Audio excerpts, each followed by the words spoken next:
Банасков денеска направивте голема чест што дојдовте на оваа промоција на, би рекол, капитално дел. Дали вие, како човек од раковетот, верувавте дека во Велес 106 години се играло фудбал?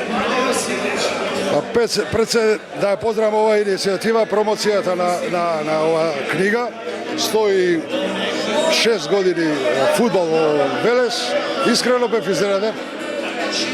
Значи, јас потекнувам од помладата генерација, не очекував тукава бројка.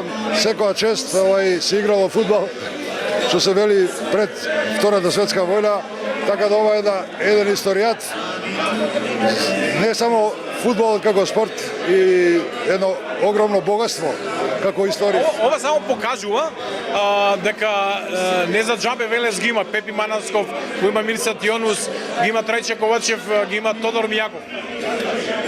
Сигурно дека Велес е спортски град. Тука нема дилема. Генерации уназад излегувале од Велес разноврсти спортисти, почнувајќи од фудбалери, кошаркари, ракометари, одбојкари и така натаму. Да го вратиме малку времето, се сеќаваме многу добро кога Велес имаше прва лига одбојка, па не знам, втора лига ракомет, фудбал едно солидно ниво, каде што помина многу бројни талентирани. Љубителите на спортот од еден до друг надпревародеа. Така е. Сабота и недела беше празник за спортот во Велес, каде не знам, обично во саботите се играше ракометот, во недела беше борец фудбал, па имаше одбојка, па кошарка, па боксот, да не го заборавиме како спорт. Така да... Мислите ли дека ќе се вратат тие времиња? Ја искрено би сакал да се вратат тие времиња, па макар и пола од она што било.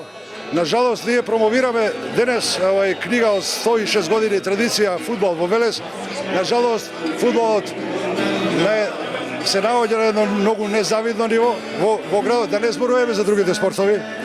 Јас потекнувам од ракометот, искрено борец се врати во Суперлигата, меѓутоа еве го на рапе на повторно враќање во прва лига, така да жалосно е за да ги повикаме оние кои можат да помогнат, бидејќи без пари не може спорт да има.